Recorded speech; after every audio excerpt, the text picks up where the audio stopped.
Pendant la Deuxième Guerre mondiale, le régime nazi n'a pas seulement déployé des armées, construit des camps ou commis des crimes à grande échelle. Il a également laissé derrière lui un réseau d'installations cachées, de dépôts enterrés, de laboratoires secrets et de structures conçues dans des buts qui ne sont pas encore entièrement compris. Ces lieux n'apparaissent pas sur les cartes militaires conventionnelles, mais ils ont été construits avec des plans précis, des ressources de l'État et des milliers de travailleurs forcés. Certaines de ces œuvres ont été découvertes par les troupes alliées. D'autres restent enterrées, scellées ou vides. Les sources incluent des archives libérées, des témoignages de soldats et des découvertes archéologiques récentes. Ce n'étaient pas des mythes. Elles étaient réelles. Dans des mines, des tunnels, des sous-sols et des laboratoires, le régime a tenté de cacher des armes, de l'argent, des œuvres d'art et des secrets scientifiques. Dans de nombreux cas, ce qui a été découvert ne correspondait pas à ce qui était attendu. Certains sites semblaient préparés pour quelque chose qui n'a jamais été utilisé. D'autres ont révélé des plans plus vastes de contrôle et de pillage. Tout faisait partie d'une structure plus complexe qui a survécu à l'effondrement du front. Quelles ont été réellement les découvertes nazies les plus frappantes qui ont été mises au jour? Et quels secrets gardent encore celles qui n'ont pas encore été ouvertes? Dans une zone isolée du nord du pays, au bord de la mer Baltique, le régime a installé une base spéciale. Elle s'appelait Peenemünde. Il n'y avait là ni tranchées, ni soldats en marche, ni colonnes de chars. Seulement des hangars, de vastes champs et des bâtiments gris où travaillaient des ingénieurs. Leur objectif était de fabriquer un type d'arme qui n'aurait pas besoin de pilote, des fusées capables de voler seules et d'atteindre les villes ennemies. Ce n'était pas une idée de laboratoire. Il y avait des plans concrets, des pièces prêtes, des équipements de test et des objectifs imposés par le commandement. Le modèle était connu sous le nom de V2. Des lancements d'essais étaient effectués depuis la même base. Les trajectoires étaient mesurées, les défaillances notées, les composants changés. Il y avait des salles avec des caméras, des zones de carburant, des instruments techniques et des groupes entiers dédiés au contrôle de chaque tentative. Certaines fusées réussissaient, d'autres s'écrasaient, mais toutes les données étaient conservées. Les responsables du projet travaillaient dans l'urgence. Ils savaient que ce n'était pas un jeu. Une guerre était en cours. Parmi eux se trouvait Werner von Braun, qui des années plus tard utiliserait son expérience dans un autre pays et à des fins différentes. Lorsque l'avancée alliée devint évidente, une partie de la production fut déplacée sous terre. Malgré cela, Peenemünde continua à fonctionner comme centre principal. C'est de là que partirent les premières fusées lancées sur Londres. Elles n'étaient pas précises, mais elles étaient rapides, ne pouvaient pas être interceptées et causèrent des dommages. En 1943, la base fut bombardée. Plusieurs bâtiments furent détruits, mais le travail ne s'arrêta pas complètement. À la fin du conflit, les troupes américaines prirent possession du lieu. Elles y trouvèrent des pièces, des schémas, des moteurs à moitié montés. Elles emportèrent ce qu'elles purent, ainsi que l'équipe. Beaucoup finirent aux États-Unis, en dehors du contexte de guerre. Aujourd'hui, le site est conservé comme musée. Il y a des sections où sont exposées des parties de fusées, des plans techniques, des cartes et des photos. Tout indique qu'on ne pensait pas à la défense, mais à l'impact. Le V2 n'a pas changé le cours de la guerre, mais il a montré que la technologie pouvait aller plus loin. Ce fut un signe que ceux qui avaient été construits comme armes pouvaient avoir une autre utilité plus tard. Et bien que l'utilisation ait été militaire, son origine reste marquée dans cette zone côtière, entre ciment, hangars vides et structures qui tiennent encore debout. Dans d'autres installations plus fermées, où n'arrivaient ni les projectiles ni le bruit du front, un autre plan était exécuté, moins visible mais tout aussi calculé.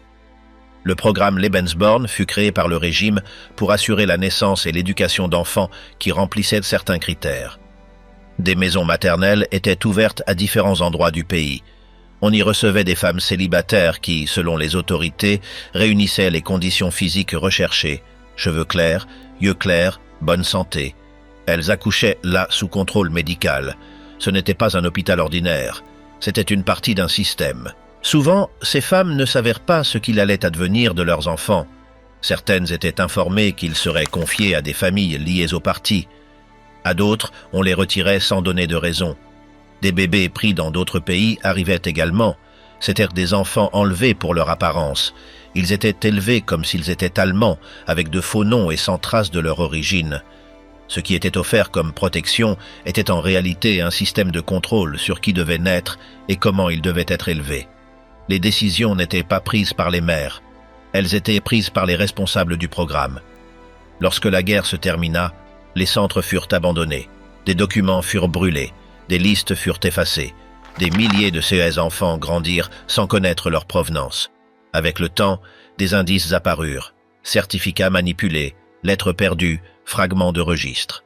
Certaines mères racontèrent ce qui s'était passé. Certains adultes découvrirent qu'ils n'étaient pas ceux qu'ils croyaient être. Mais de nombreux CA restèrent inexpliqués. Dans certains bâtiments, on voit encore des vestiges, de petits lits, des dessins sur les murs, des objets marqués d'initiales.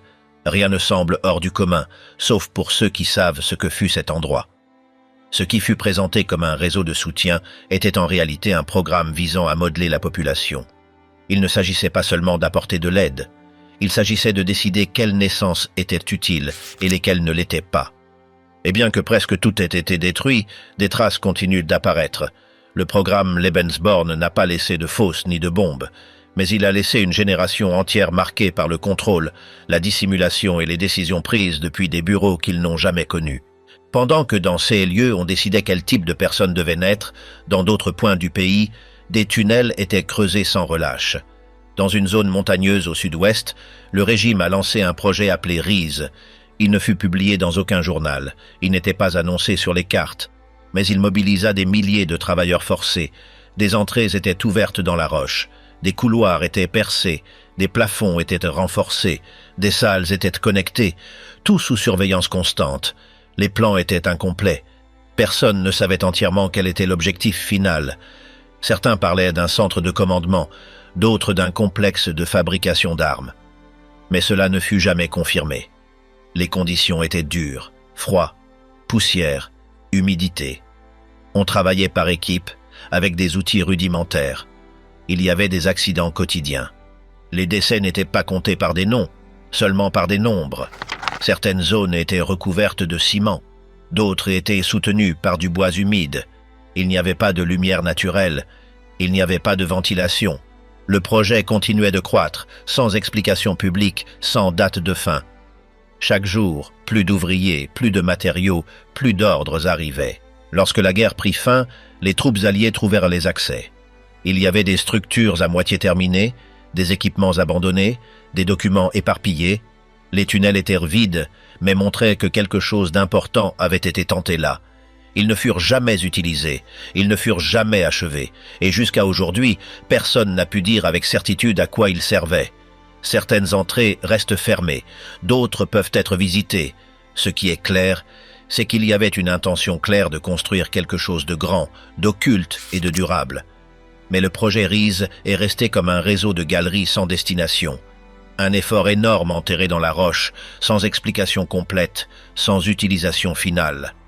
Dans le sud de l'Allemagne, l'un des projets les moins connus fut la création de refuges renforcés dans des zones montagneuses où il était prévu que les hauts commandements puissent résister à des attaques aériennes prolongées.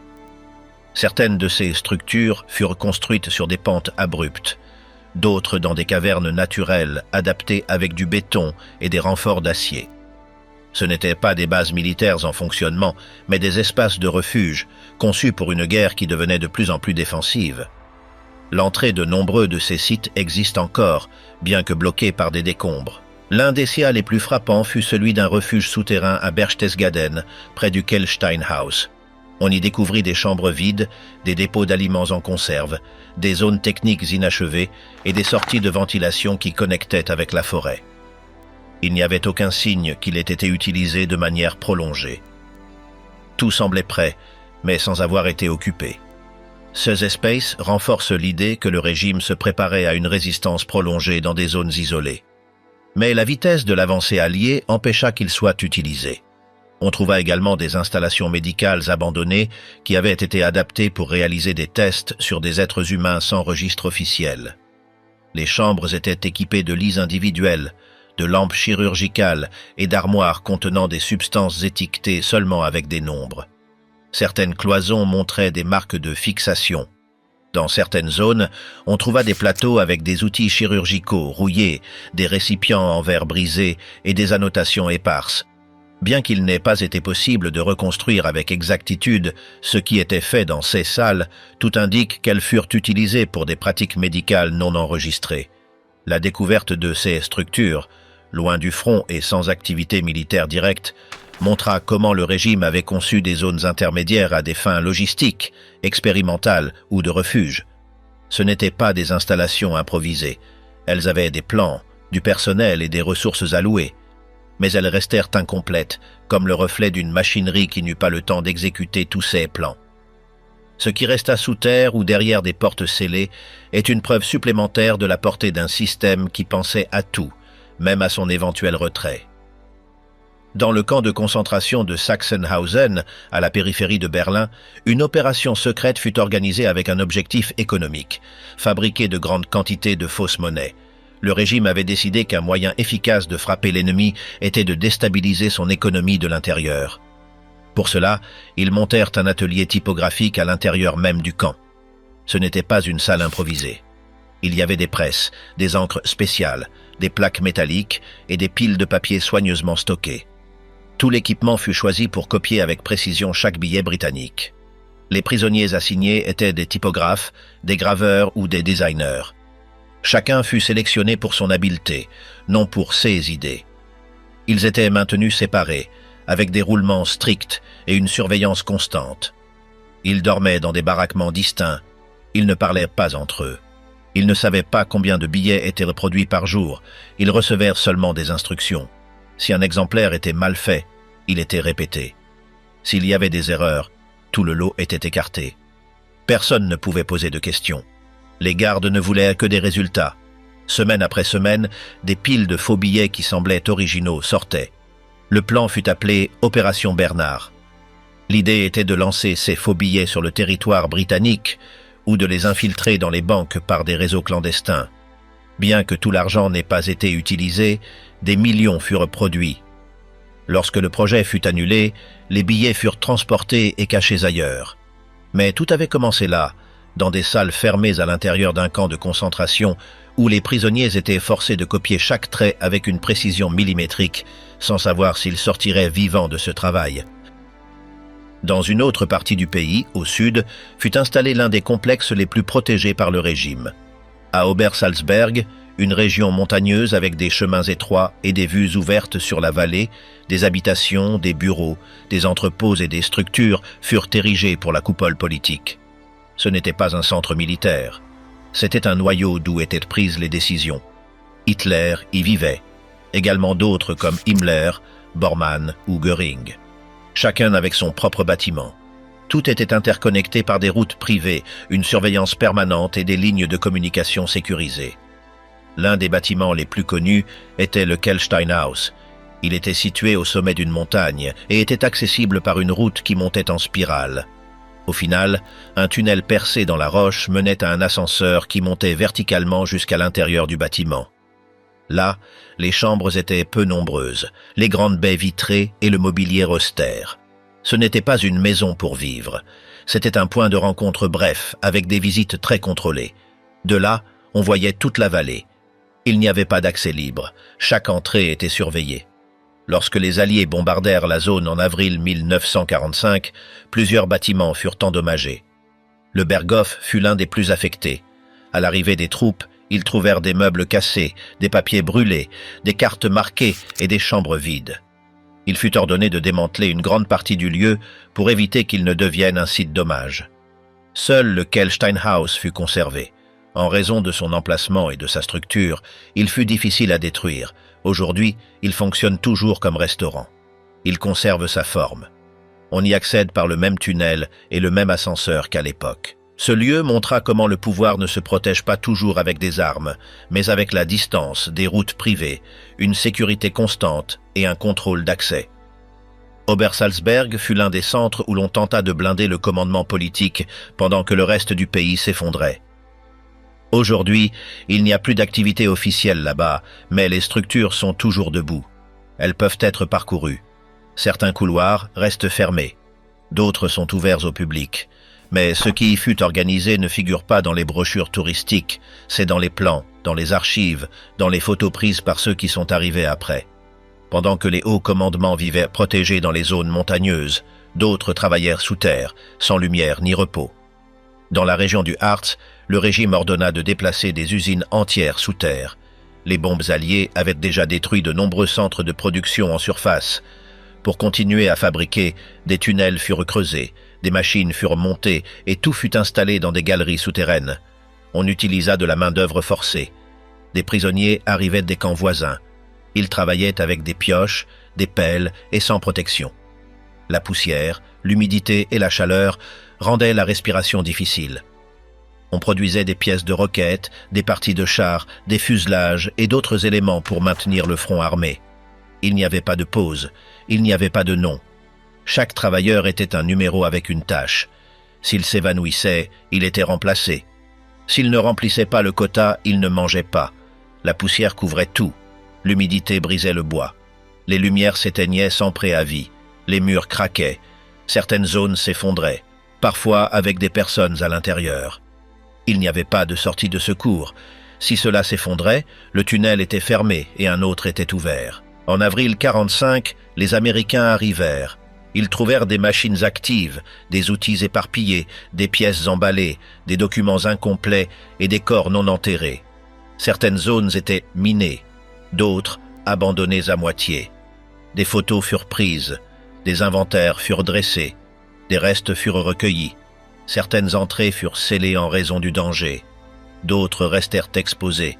Avec le temps, les objets s'oxydèrent. Mais la structure principale demeure. Certaines parties sont ouvertes au public. Sur certains murs, on voit encore des marques, des noms gravés, des signes faits au charbon ou au métal. Ce qui s'est passé là-bas n'était pas une tentative. C'était une chaîne de production réelle, fonctionnant sous terre, avec des prisonniers qui travaillaient jusqu'à l'épuisement. Ce n'était pas une idée expérimentale. C'était une usine active. Ce qui en sortait était utilisé. Et ce qui reste, ce sont des tunnels humides, des structures déformées, des restes enterrés qui apparaissent encore lorsque quelqu'un creuse par erreur. Ce qui fut voulu maintenir loin du ciel est toujours là en bas, comme preuve de ce qui fut fabriqué sans lumière, sans air et sans retour. Dans l'est du pays, dans une région minière près de Mercœur, les troupes alliées ont découvert l'une des plus grandes caches financières du régime. L'information est parvenue par le biais de documents capturés. Elle indiquait qu'il y avait une mine de sel utilisée comme entrepôt. À leur arrivée, les soldats sont descendus dans les tunnels. Ce qu'ils ont trouvé a dépassé les attentes. Dans des chambres renforcées se trouvaient des lingots d'or, des billets de banque en liasse, des sacs de monnaies étrangères et des objets de valeur placés dans des sacs scellés. Il y avait aussi des documents comptables, des caisses de dossiers bancaires et du matériel portant les sceaux de la Reichsbank. Tout avait été déplacé là-bas des semaines auparavant, lorsque les villes ont commencé à tomber. C'était une opération d'urgence. Ils voulaient empêcher l'argent de tomber entre les mains de l'ennemi. C'est pourquoi ils l'ont retiré de la Reichsbank et l'ont caché sous terre. Ils n'ont pas seulement emporté des fonds, ils ont également entreposé dans cette mine des meubles, des tapis, des tableaux, des sculptures, des montres, des pièces provenant de musées ou de résidences. Il y avait des caisses de livres, des valises avec des sceaux officiels, des paquets sans étiquette. L'air était épais. Les murs suintaient l'humidité. Mais tout était intact. L'inventaire a été lent. Chaque recoin a été photographié. Des listes avec des quantités ont été dressées. Une flotte de camions a été nécessaire pour tout transporter. De nombreux objets ont été transportés vers des dépôts sécurisés. D'autres ont été envoyés à des laboratoires pour vérifier leur origine. Certains portèrent des gravures indiquant qu'ils provenaient de banques centrales de pays occupés. D'autres étaient marqués de noms effacés. Ce qui n'a pas pu être retracé a été archivé comme « propriété sans propriétaire ». Cette découverte a montré la dernière tentative de sauver la base financière du régime, même s'il n'y avait plus aucun moyen de le soutenir. Non loin de là, dans une zone montagneuse d'Autriche, une autre découverte a surpris par sa valeur culturelle. À Altaussee, à l'intérieur d'une mine de sel en exploitation, une immense cache d'œuvres d'art a été découverte. L'accès était bloqué par de la dynamite, prête à exploser. Mais elle a été désactivée à temps par des travailleurs locaux. Lorsqu'ils sont entrés, des galeries remplies de peintures, de sculptures, de documents et de meubles historiques ont été découvertes. C'était une collection constituée de pièces volées pendant des années. Beaucoup provenaient de musées de toute l'Europe, d'autres de collections privées. Les conditions à l'intérieur de la mine favorisaient la conservation. Température stable, humidité contrôlée, faible exposition. Les objets étaient emballés, certains enveloppés dans des couvertures, d'autres dans des caisses en bois. Il y avait des étiquettes écrites à la main. Des noms d'artistes pouvaient être lus, des œuvres de Vermeer, Rubens, Rembrandt. Tout était classifié. Il était prévu qu'elle fasse partie du musée que Hitler voulait ouvrir à Linz. C'est pourquoi cet endroit a été choisi. Sûr, profond et facile à sceller en cas de danger. Des semaines ont été nécessaires pour vider la mine. Ce qui a été trouvé a été documenté pièce par pièce. Certaines œuvres ont été rendues à leur pays. D'autres sont restées stockées. Certaines n'ont jamais été réclamées. Personne ne s'attendait à trouver autant d'art sous terre. Altaussay est devenu le symbole de la façon dont le régime ne voulait pas seulement dominer par les armes, mais aussi par les symboles culturels. Ce qu'ils ont caché là n'était pas du matériel de guerre. C'était un patrimoine pillé, choisi et emballé avec soin, comme faisant partie d'une idée de contrôle total. Dans une autre partie du pays, près de la ville de Weimar, un réseau de tunnels construits à la hâte pendant les dernières années du conflit a été découvert. Le site s'appelait Jonastal. Le terrain était difficile. Roches dures, sol irrégulier, climat froid. Malgré cela, des galeries, des rampes d'accès, de vastes zones renforcées de béton ont été excavées. Personne ne savait exactement à quoi cela servait. Certains rapports suggéraient que c'était un nouveau quartier général. D'autres parlaient d'une installation pour des essais spéciaux. Ce qu'ils ont trouvé ne l'a pas entièrement clarifié. Les travailleurs étaient des prisonniers. Ils venaient de camps voisins. Ils creusaient avec des outils rudimentaires. Aucune information ne leur était donnée, seulement des ordres. Des passages étaient ouverts à toute heure. Les murs restaient couverts de marques. Certaines zones avaient un câblage à moitié installé. D'autres étaient brutes, non terminées. Les galeries étaient longues, sombres, sans ventilation. Les éboulements étaient fréquents. Les conditions étaient mauvaises. Malgré cela, les travaux se sont poursuivis presque jusqu'à la fin. Lorsque les Alliés sont arrivés, l'endroit était vide. Des plans déchirés, des sacs de ciment ouverts, des pièces de machines inutilisées ont été trouvées. Il n'y avait pas de personnel. Seulement des structures incomplètes, sans fonction claire. Jonastal est resté comme un exemple des plans qui n'ont pas pu être exécutés. Un lieu sans fin défini. Jusqu'à aujourd'hui, il existe des théories sur son utilisation. Certaines entrées sont scellées, d'autres peuvent être vues de l'extérieur. Mais personne n'a réussi à confirmer ce qu'il était prévu d'y faire. La seule chose sûre est que l'effort investi a été énorme, et le résultat, invisible. Ce qui a été construit n'a jamais été mis en service. Face aux côtes du nord de la France, il y a un petit groupe d'îles qui appartiennent au Royaume-Uni, Guernesey, Jersey et Aurigny. Pendant la guerre, elles furent le seul territoire britannique occupé par les nazis. Il n'y eut pas de grande bataille là-bas, mais ce qui fut construit a laissé des marques visibles jusqu'à aujourd'hui. Lorsque les Allemands prirent le contrôle en 1940, ils commencèrent à ériger des fortifications. Ils voulaient transformer ces îles en un mur naturel face à une possible invasion depuis la mer.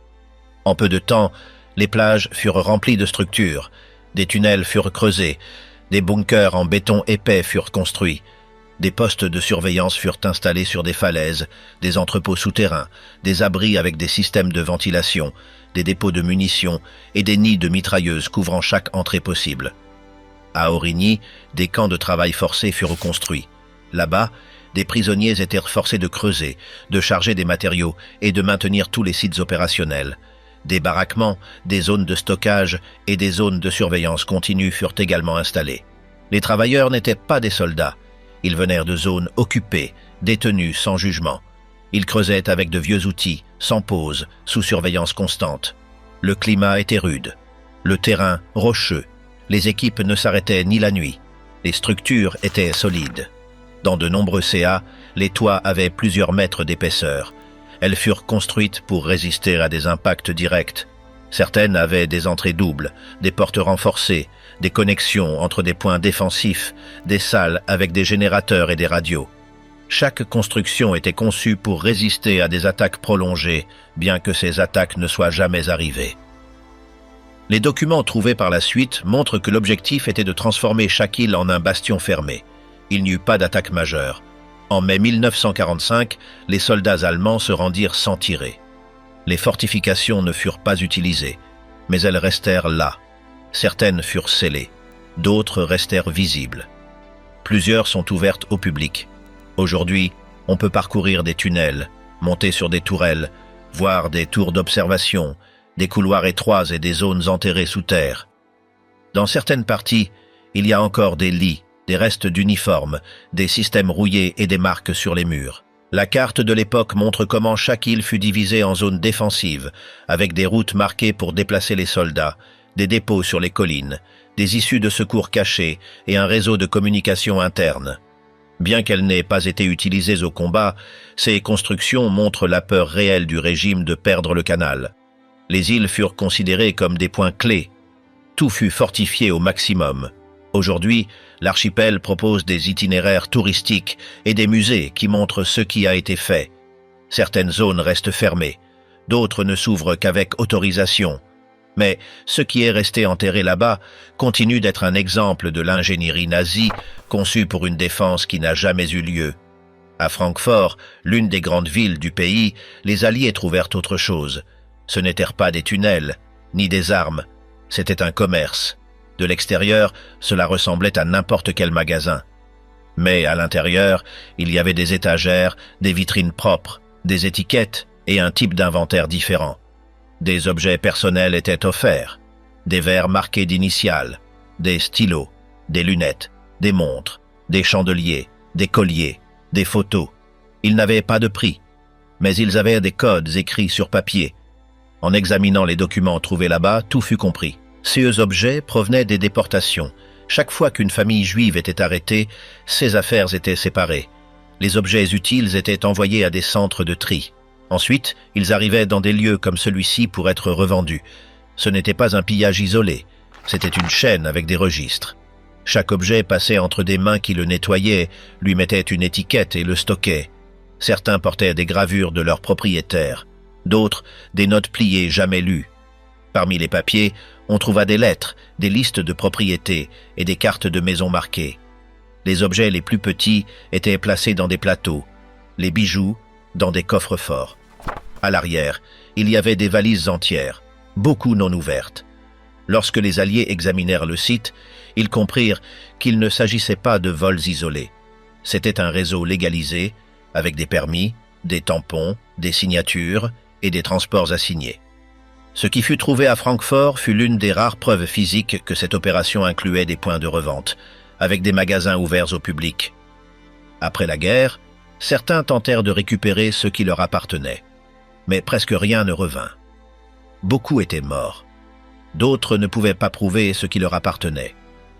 Le lieu fut fermé, les vitrines vidées. Mais l'histoire de ce magasin reste un exemple de la dépossession transformée en affaire. Le système de pillage était organisé depuis le sommet. Il ne se limitait pas aux objets de luxe.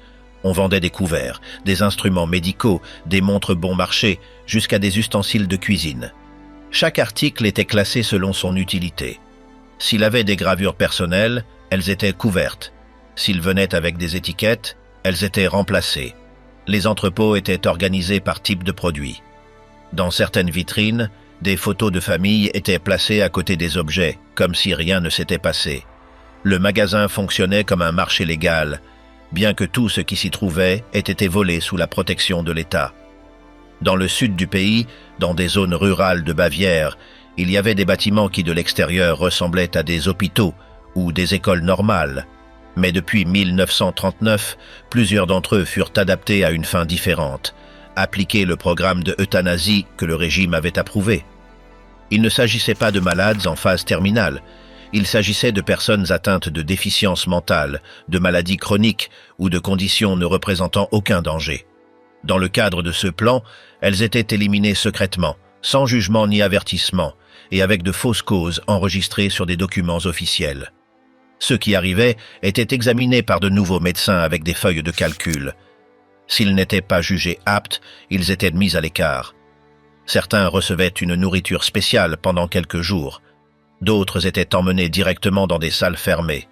Des injections étaient utilisées. Dans d'autres CA, des systèmes de gaz cachés étaient installés. Les décès étaient enregistrés avec de faux diagnostics. Les familles recevaient des urnes de cendres, des lettres avec des phrases neutres et aucune explication réelle. Elles ne pouvaient pas poser de questions. Avec le temps, des bus commencèrent à arriver d'autres régions. Plus de patients, directement vers l'aile arrière. La procédure devint plus rapide. Les noms disparaissaient des archives. Il ne restait que des chiffres. Le personnel continuait ses tâches. Certains par peur, d'autres parce que c'était leur travail. Si quelqu'un hésitait, il était remplacé. Des salles fermées furent construites. Des médicaments à forte dose furent utilisés. Les incinérations étaient constantes. Les cendres étaient jetées dans des fosses communes ou avec de la chaux dans les jardins. Tout était fait sans témoin. Ce n'était pas un camp de concentration, mais cela fonctionnait avec la même logique. Lorsque les Alliés arrivèrent, ils trouvèrent des lits vides, des dossiers incomplets et des résidus chimiques. Certains travailleurs s'échappèrent, d'autres dirent ne rien savoir. Les enquêtes comptèrent des milliers de morts. On estime qu'il y en eut plus. Aujourd'hui, plusieurs de ces bâtiments sont toujours debout. Certains avec des plaques d'information, d'autres réutilisés. Mais dans beaucoup d'entre eux, plus personne ne vit ni ne travaille. Il ne reste que les vestiges d'un lieu où l'on éliminait ceux qui ne correspondaient pas au modèle imposé d'en haut. Les découvertes faites après la chute du Troisième Reich n'étaient ni des exceptions ni des faits isolés. Elles faisaient partie d'un système structuré qui agissait depuis la légalité interne du régime, avec des ressources publiques, des ordres directs et une participation coordonnée des autorités militaires, civiles et scientifiques. Chaque installation trouvée, qu'il s'agisse de tunnels, de mines, de laboratoires, de centres de classification ou d'abris de commandement, répondait à une logique qui n'était pas improvisée. Il y avait des plans, des chaînes de commandement, des itinéraires d'évacuation, des listes d'objets, des procédures standardisées et des contrôles internes. Ce qui a été découvert n'est pas apparu par hasard. C'était conçu pour continuer à fonctionner même lorsque la surface s'effondrerait. La documentation trouvée, les vestiges physiques, les témoignages de ceux qui ont travaillé sur ces sites ou les ont étudiés par la suite, confirment que ces découvertes n'étaient qu'une partie d'une structure plus vaste. Certains sites ont été abandonnés inachevés, d'autres ont été démantelés à moitié. Plusieurs conservent encore des marques, des plans et des artefacts qui n'ont pas été entièrement identifiés. Le volume de CE qui a été trouvé indique qu'il ne s'agissait pas de protéger quelques biens ou de stocker des prototypes sans importance. Il s'agissait d'assurer des éléments clés du système. Or, armement, sciences, culture, génétique, logistique, pouvoir politique. La plupart de ces lieux ont été construits en utilisant le travail forcé dans des conditions extrêmes, avec des personnes qui n'ont pas survécu pour raconter ce qu'elles ont vu. L'accès à beaucoup de ces sites a été scellé pendant des décennies. Et bien qu'une partie du matériel ait été récupérée par les Alliés ou par des gouvernements ultérieurs, une autre partie a disparu ou reste inexpliquée. Ce qui est connu provient d'archives libérées, d'études archéologiques et de rapports des missions militaires qui ont inspecté les zones occupées. À plus de 70 ans de la fin du conflit, des vestiges, des plans déchirés, des galeries cachées et des objets qui n'étaient pas enregistrés continuent d'apparaître. La découverte de chacun n'apporte pas seulement de nouvelles données. Elle confirme également que l'ampleur réelle de l'appareil nazi était plus grande que ce que l'on pensait pendant des années. Ces structures n'étaient pas faites pour résister à une attaque ponctuelle. Elles étaient conçues pour survivre même après la défaite. La question n'est pas de savoir s'il y en a plus. La question est de savoir combien de sites comme ceux-ci sont encore enterrés, intacts, et pourquoi ils n'ont jamais été ouverts.